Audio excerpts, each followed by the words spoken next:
Hello everyone, welcome back for another reading of the Hyrule Historia.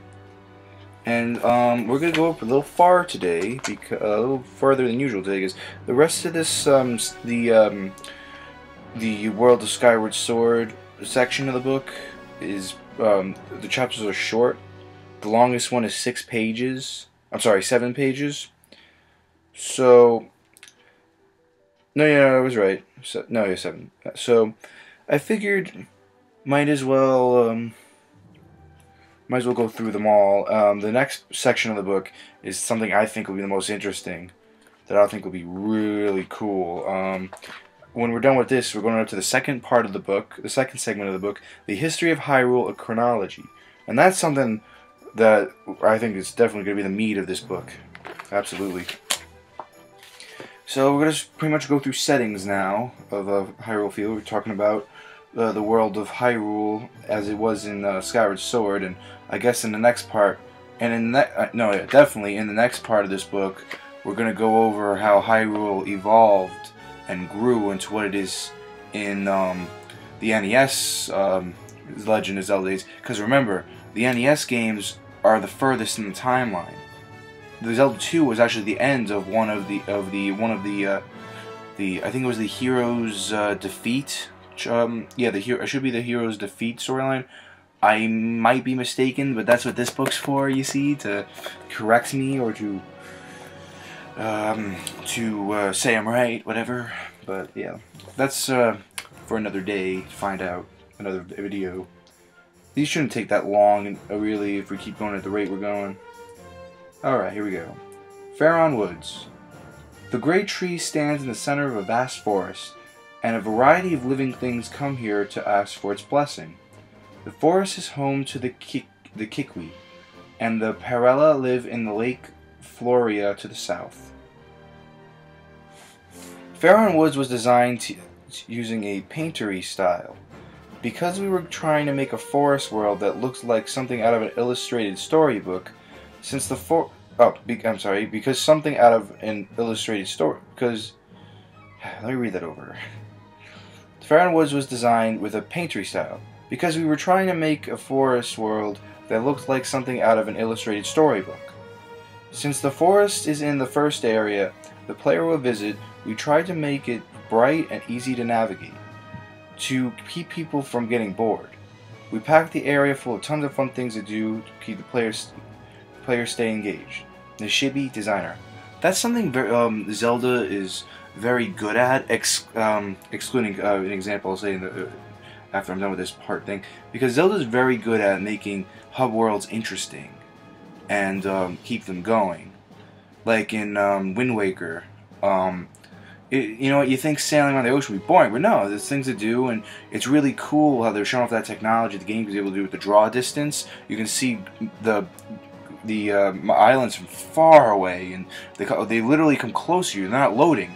They're always loaded. They just come closer and closer as you're sailing towards it. And you have these little rupees you can collect. You can get pieces of maps. You can defeat big octopuses to get treasures. It's cool.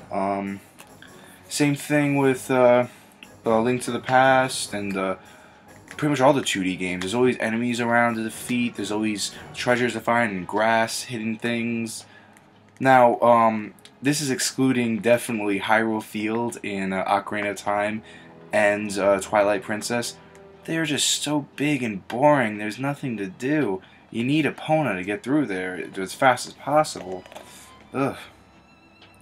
But yeah, I haven't been through Faron Woods yet, but it does look very bright and colorful.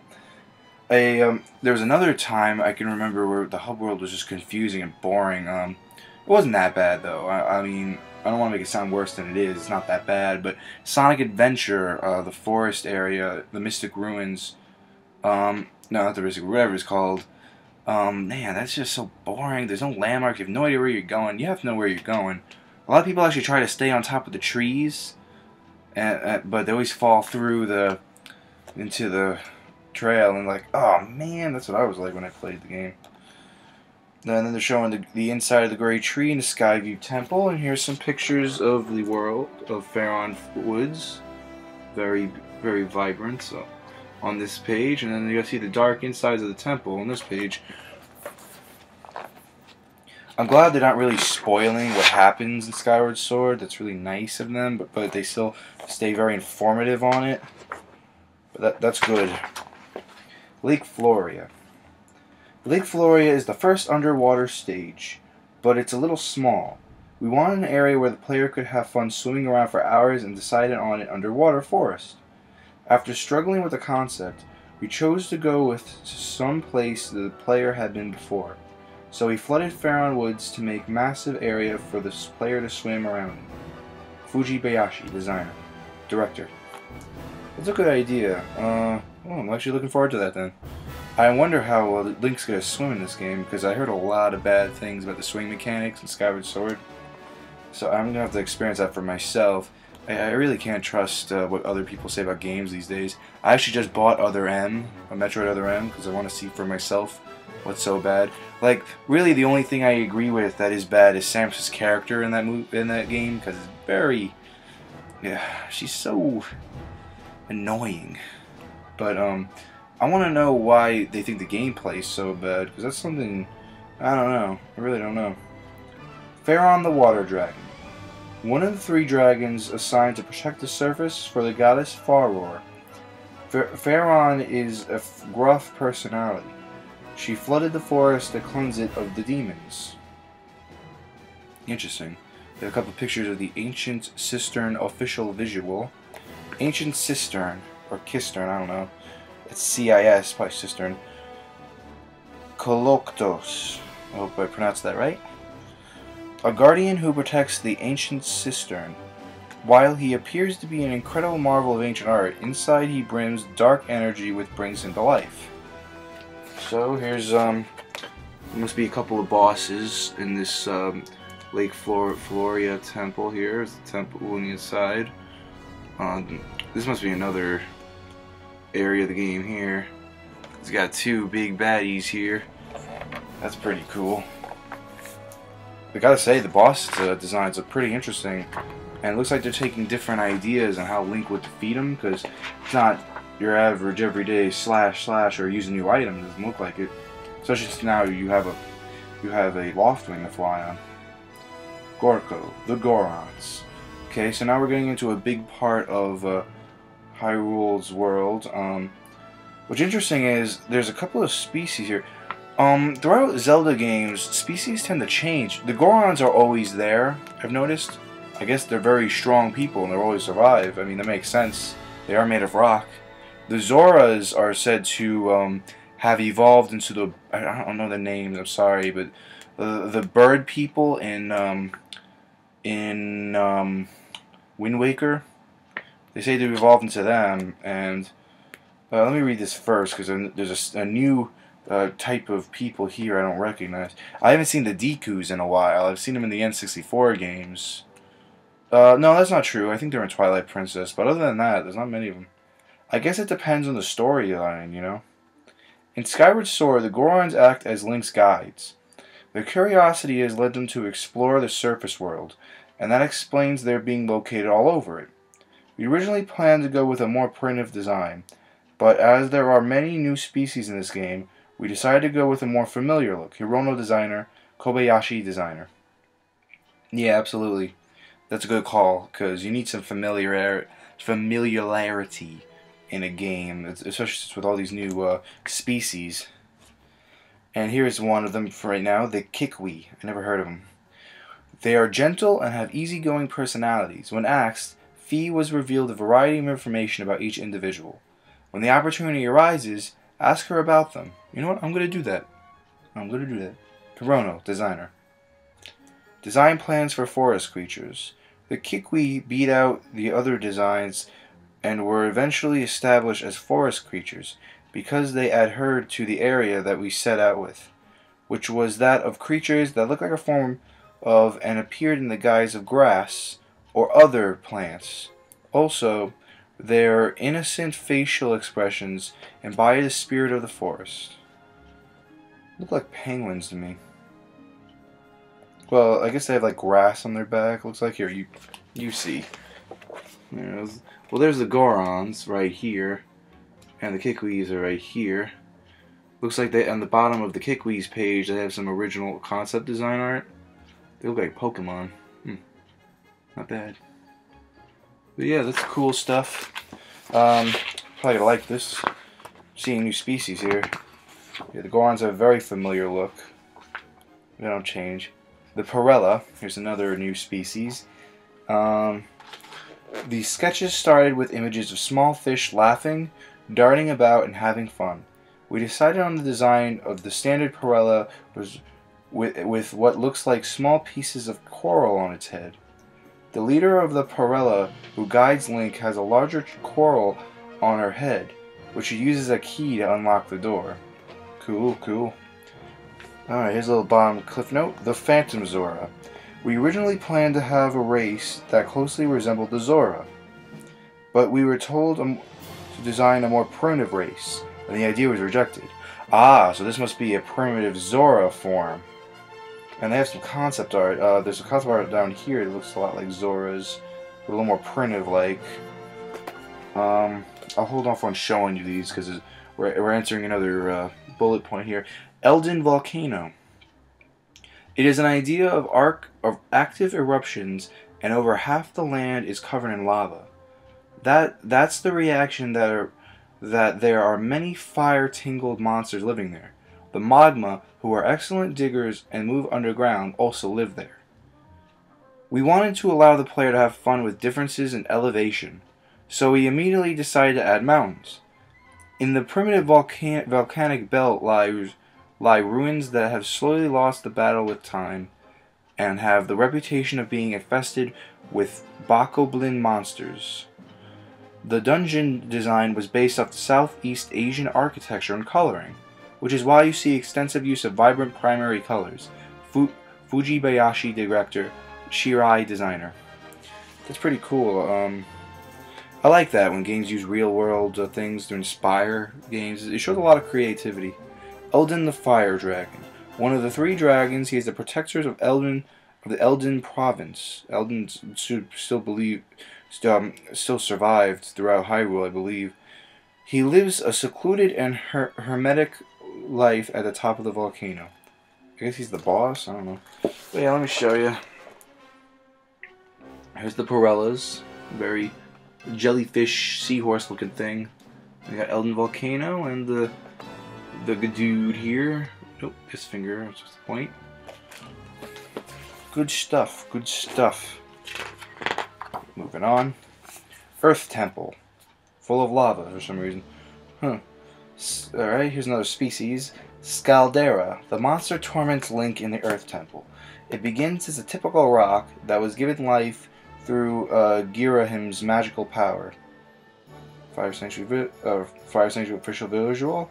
Fire Sanctuary. Oh, excuse me. Alright, and you have the Magmas.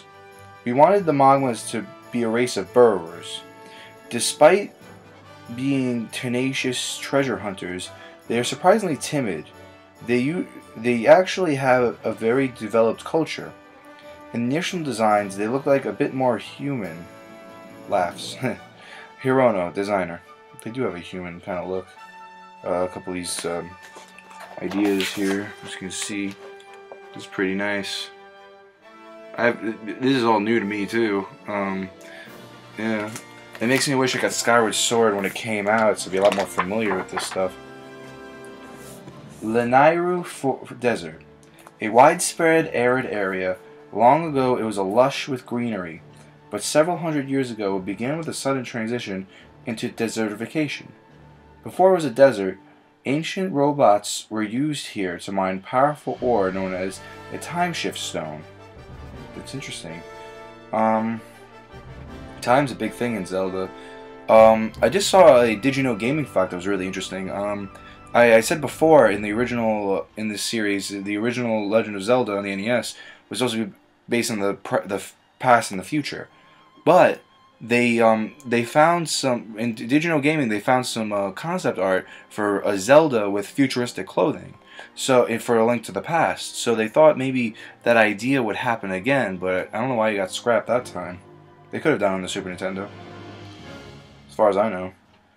We were thinking about creating an area that was drastically transformed from one landscape to another and thought, what would be a fitting landscape to show dramatic change? We decided on a desert that used to have plant life and a great sea. In the Lanayu Sand Sea area, the dungeon has fairy tale qualities, so we decided to make the dungeon a ship that floats over the desert. We also wanted it to be mobile, which is another reason that we decided on a ship.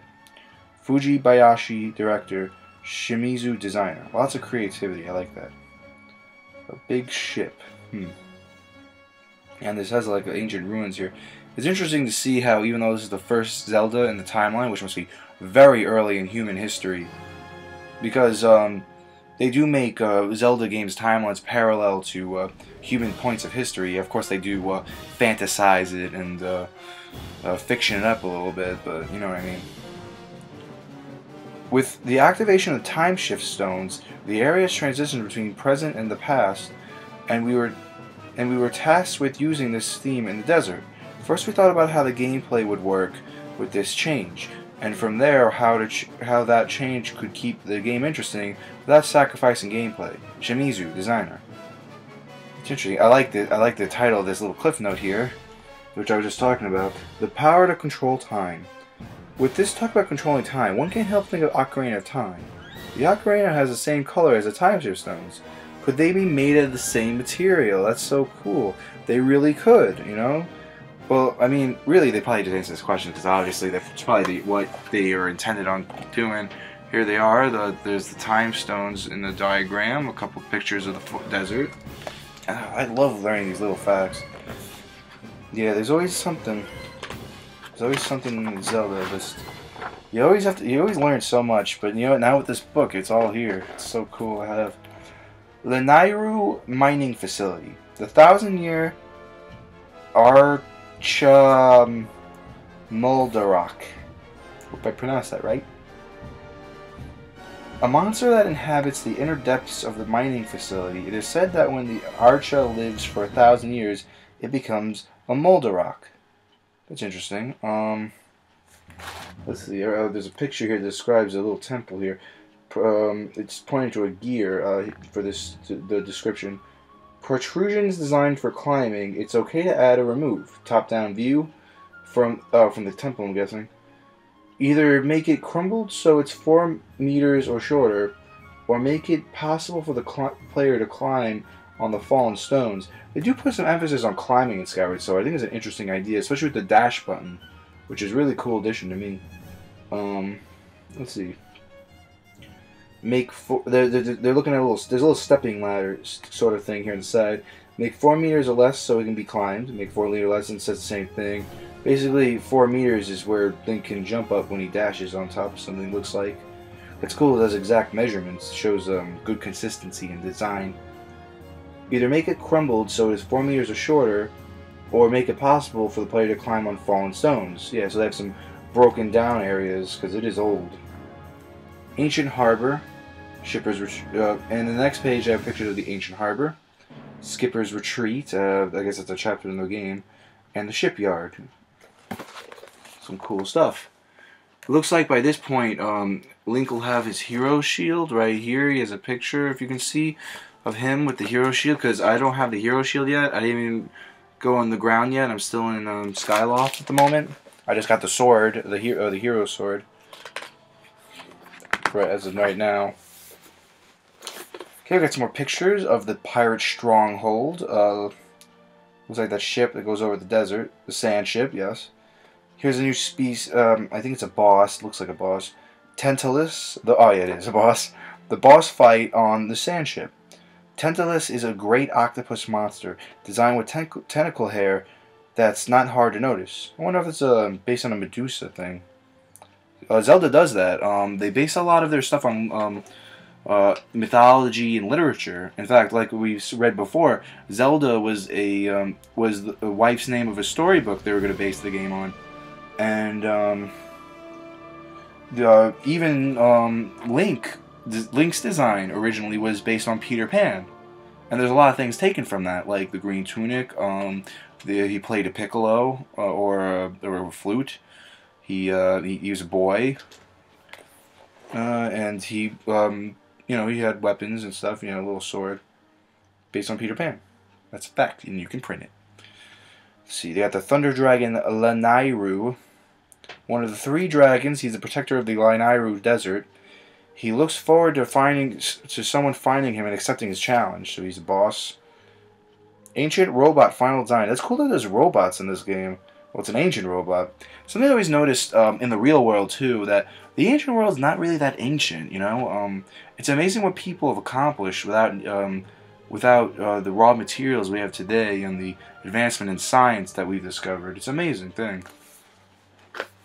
Ancient robot. We wanted to create a robot, but did not want it to come across as cold and lifeless. So we decided to make it look more like a clay figurine. After we had this general direction, everything else came together rather quickly. Hirono, designer. And it looks good. Hang on, let me read this little bio here. Question. Should the eyes sparkle? Arms are connected to body by some mysterious energy. Needs effects.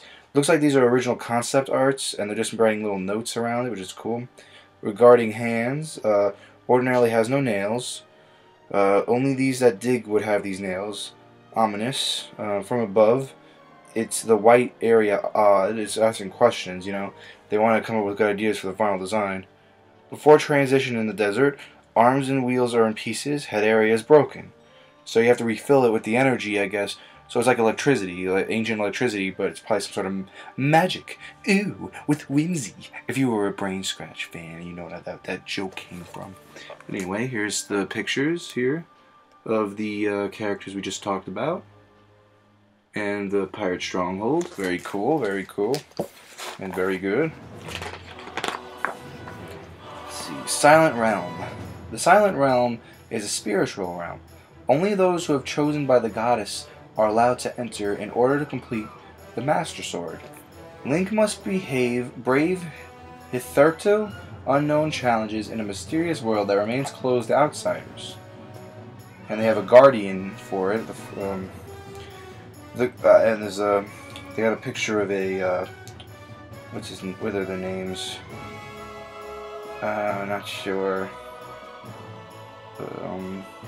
A watcher. They're calling it a watcher, but it looks like a what are the ghosts called? They'll come up here eventually. The guardians are designed to the guardians of the goddess. So it's interesting how they keep saying goddess. It's throwing me off. I keep saying goddesses. I hope there's an explanation for that later on in the Skyward Sword, because there's only one goddess in this game. It's weird. I guess they don't reveal the 3 until Ocarina of Time. People, when it comes to theology and religion, people tend to. There's always a hierarchy of it. There's a difference between man who create gods and God who created man, in a theological sense. I'm not telling you what to believe or anything. I'm just saying that they're probably going for a more realistic approach here. Like, it's ancient times, and we don't really have a sophisticated view of a theology yet, so they'll probably be more realistic. That's all I'm saying. And it's really interesting how that works that way.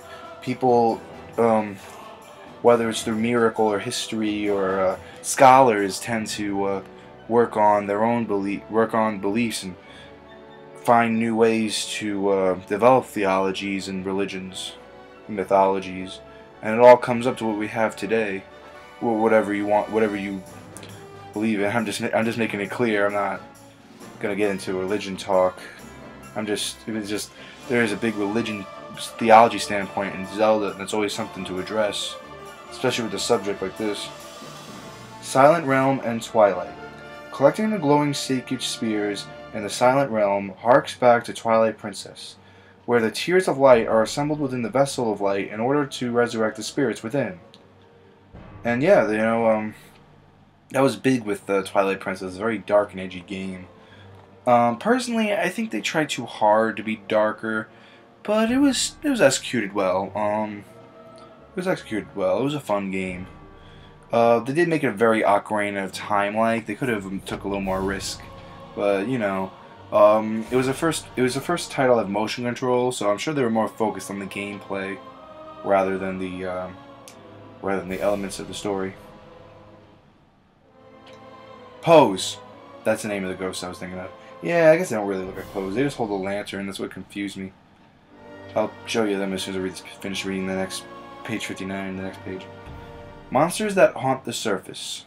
Keys and Thunder Keys final version. They're showing a couple of examples. Oh, they got a lot of keys here. Fire keys, dark keys. This is new to me. Keys are bats. Just letting you know that right now. Not all residents of the surface are friendly. Some are the subordinates of the Demon Kings from ancient wars. Since the demise of the Demon Kings, their numbers have multiplied, and now they're destroying the surface. What else we have? A Hrock final version. They have the Phoenix design of a 4-wing type. A gorgeous bird that looks like it came from paradise. Whip hooks onto the tail feather here. I guess that's for an item. They have a Gwei. The dark colors make it look like a crow, so to distinguish it, we gave it the shape of a cormorant. It's interesting. And yeah, it's cool that there's different types of geese. Geese are bats. They're species that are always in the Zelda games. And in Skyloft, they were in the caves when I was looking for my loft wing. That's interesting how they were in Skyloft. It shows the power of these species of survival, in terms of survival. And we'll take a look at the designs here of the characters I've read of. All very cool stuff. Getting close to the illustration on page 66 that wraps up this part of the book. Okay, we got the Dark Vanguard. Red Bokoblin, the final version they have on the top of the page. There's a blue Blokoblin and a green one. They have a Tekoblin final version. I guess, well, the difference is they have like an electric thing. So it looks like this cool. It looks like they have like electricity type things in this game. Cursed Blokoblin final version. They have a cursed one too. It's cool. They have different types of enemies of the same enemy, which is nice in terms of combat, because it adds a lot of flavor to the combat, if you will. The initial designs looks pretty cute, but we realized that if they looked too cute, it took the fun out of attacking them. So in order to make them a lot look scarier, we sharpened their teeth and made their eyes smaller or narrower. Cool. Once we had the design for the first Bokoblin, the other types were developed from there. They are important players in many different places. Kyuchi, designer. It looks like it. I guess there were supposed to be Moblins. Oh no, wait. Moblins are on the next page. I guess they're related to the Moblins. They also have the Lizalfos. The Lizalfos carries his shield on his arm. We wanted to keep in mind which direction he's facing when he strikes with his armored arm, so that the player can attack from the opposite direction. For variety, we made left and right-handed versions. That's cool. Kawanishi designer. So a lot of variety in the games. I like that. The Dark Lizalfos and the regular Lizalfos. Here's a little cliff note. They have the Ocarina of Time Moblin and the Wind Waker Bokoblin in the bottom of the page here. Evolution of the Moblin and the Bokoblin. The Bokoblin and the Moblin are familiar enemies who appeared in other Zelda games. Their appearance and the weapons they carry have evolved, but regardless of the timeline, they never stop attacking them.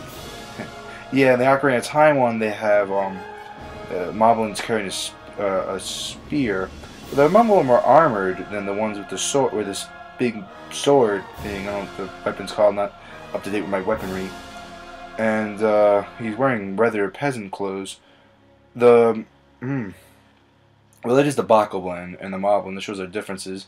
The Bokoblins aren't that heavily armored, but the Moblins in Skyward Sword, they have big shields, of course, but yeah, they're very exposed. Here you can take a look. Of course.